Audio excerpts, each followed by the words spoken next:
Sistemas de aterramento. Quando a gente fala de aterramento, né, temos que entender o seguinte: o objetivo principal do nosso aterramento é fornecer um caminho para a circulação de corrente, né? A circulação de corrente com ligações desejadas. O aterramento ele controla a tensão controla a tensão, colocando o nível de tensão em alguns equipamentos, o nível de tensão em relação à Terra, e ainda promove a redução da interferência eletromagnética e, acima de tudo, o perigo contra o choque para pessoas. O aterramento ele tem várias linhas que utilizam o aterramento, seja aterramento funcional, seja aterramento de proteção, aterramento para descarga atmosférica, enfim, né? Temos vários objetivos que podemos elencar aqui para o aterramento. Porém, é incrível como a população, né, ela faz de tudo para driblar o uso do aterramento, né? A gente encontra de tudo, todos os artifícios. A gente tem um novo padrão de tomadas, né? Não vamos falar a respeito dele, mas esse novo padrão de tomadas ele exigiu, né, fez uma exigência de que todas as nossas tomadas, no padrão brasileiro, tivessem um condutor de aterramento previsse o condutor de aterramento. Mas é um elemento assim que a população não percebe ainda a necessidade, né? A gente vê essas brincadeiras, mas isso é coisa real. Né? Eu tenho história de pessoas que pegaram o fio, parafusaram na parede para dizer que está aterrado, não tem noção do que estão fazendo. E correm risco em cima dessa questão. Vamos falar mais na frente sobre a proteção contra pessoas. Mas, para a gente ter ideia de como a questão de aterramento de proteção ele é relevante, existe uma associação sobre conscientização de perigos de eletricidade. Vocês podem acessar o site da Abracopel, eles têm anuários estatísticos de todos os anos. Eu peguei apenas o de 2019 agora, onde mostra que a gente teve só acidente com choque elétrico, né, descontando sobrecarga, descarga atmosférica e sobrecarga sem incêndio, né? Aquele acidente com choque mesmo, o contato da pessoa com um elemento energizado ou com o próprio condutor, 909 pessoas, 909 casos registrados que eles puderam contabilizar. E desses casos, quase 700 pessoas faleceram. Então, no choque de contato direto ou indireto, né? Nesse choque você tem de fato mortes envolvidas nisso aí. Então é um tema de bastante relevância, onde a gente não pode passar desapercebido sobre essas informações. Mas vamos começar a falar sobre o tema aterramento. Basicamente, eu posso ter dois tipos de aterramento. O aterramento que eu chamo de aterramento funcional, né, que ele não está feito para proteção. E o outro aterramento de proteção, né, que ele faz uma ligação à terra com o objetivo de proteger contra contatos indiretos. Vamos falar sobre aterramento funcional. As pessoas de hoje talvez não tenham essa referência, mas antes, quando surgiram os nossos computadores desktop, era comum lançarem, vamos dizer assim, um fio terra, um fio de aterramento para o computador. Mas aquele fio de aterramento para o computador, o objetivo dele não era, de fato, garantir a proteção dele. Era para garantir uma tensão de referência, de 0 volt, de tal forma que o sistema computacional não tivesse ruído, não tivesse problema. Então, isso é um exemplo de aterramento funcional. Ele serve apenas para garantir o bom funcionamento de algum equipamento específico. Já aterramento de proteção é aquele que de fato vai proteger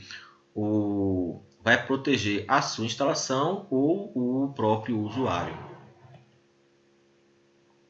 Então, abrindo um pouco sobre as funções, abrindo o leque de funções do aterramento, eu posso elencar segurança pessoal, desligamento automático, controle de tensões transitórios, cargas estáticas. A gente conversou no início da nossa disciplina sobre elementos estáticos, né? Carga estática que pode trazer incômodo às pessoas, né? E por fim os equipamentos eletrônicos.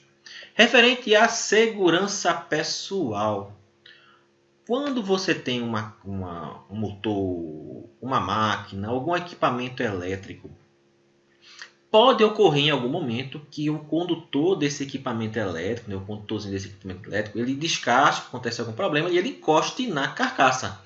Então essa carcaça aqui vai estar energizada. Quando você não tem nenhum aterramento, o único percurso da corrente para a Terra, para fechar o circuito, é através do seu corpo. Então, se você não tem aterramento, o único caminho a percorrer é o seu corpo e o cidadão vai sofrer um choque elétrico. Quando o equipamento ele está aterrado, você promove um caminho de menor resistência, muito menor resistência do que o próprio corpo humano, e a corrente de falta ela vai preferir percorrer o meu aterramento do que percorrer o corpo humano. Né? Então, uma das funções básicas do aterramento é referente à segurança pessoal. Outro ponto é a questão do desligamento automático. Vamos raciocinar o seguinte: eu tenho aqui a minha fonte de energia, eu tenho aqui o meu disjuntor ou o meu DR, né? E eu tenho o meu equipamento que está com defeito, um fio está encostando na carcaça.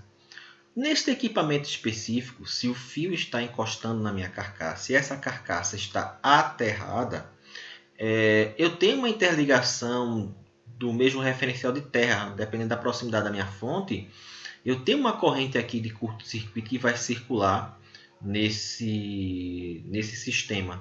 E nisso eu vou ter uma grande probabilidade do meu dispositivo de proteção atuar. Ou, se eu tenho um DR aqui instalado, quando eu tenho algum defeito nesse componente, naturalmente a corrente vai passar pelo meu sistema de aterramento e eu vou ter uma diferença de corrente maior do que 30 mA e o meu DR, se for o caso, ele já vai, sem precisar que uma pessoa toque no componente, esse meu DR já vai proteger e abrir o circuito, já que o meu equipamento está aterrado.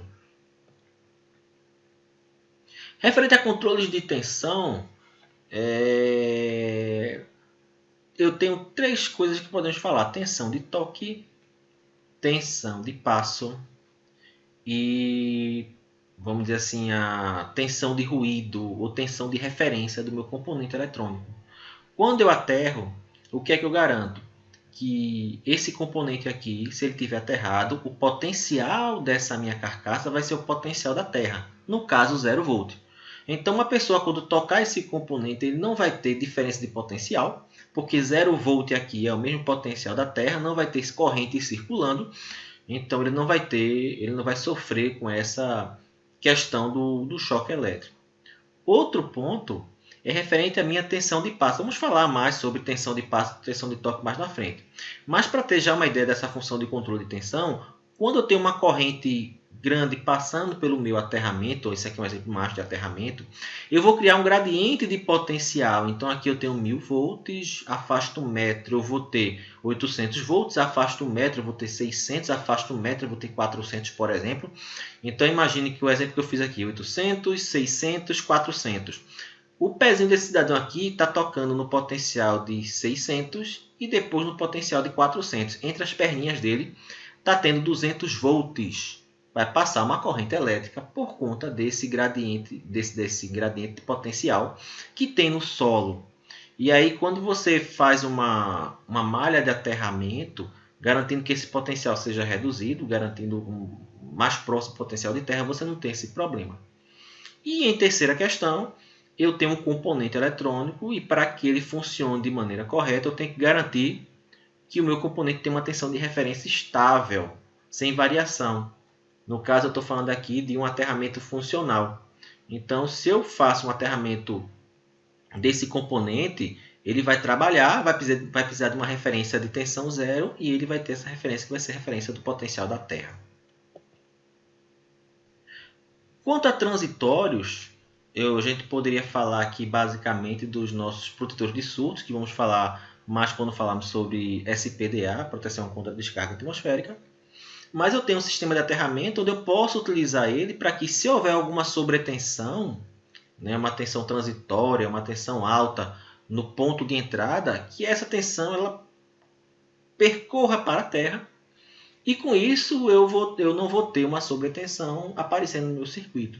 Vamos falar mais sobre esse tema quando tratarmos de DPS, dispositivo protetor de surto.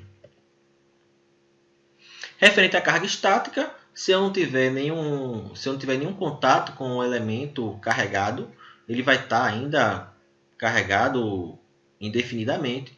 Mas quando eu faço o contato dele com a Terra, a corrente elétrica, né, eu começo a descarregar o meu componente levando o mesmo potencial de 0 volts, garantindo que eu não vou ter carga estática no meu elemento. E por fim, já foi o nosso exemplo do começo, de um aterramento funcional, no caso de eu ter um elemento sem perturbação, né? sem variação de tensão, para um perfeito trabalho dos componentes eletrônicos. No caso aqui, eu estou fazendo os computadores com referência de 0 volt de tensão zero. Isso garante que o processamento interno dele ocorra de maneira correta. Inclusive, até no sistema de programação, do sistema de controle, eu faço muito, a gente faz muito a questão de referência de tensão. Então, se eu tenho uma diferença de dois potenciais, 2 volts eu faço isso, 3 volts eu faço aquilo, 4 volts eu faço isso. E se minha referência não tiver estável, né, tiver um valor único, eu começo a ter uma diferença nesse controle que eu deixei pré-definido.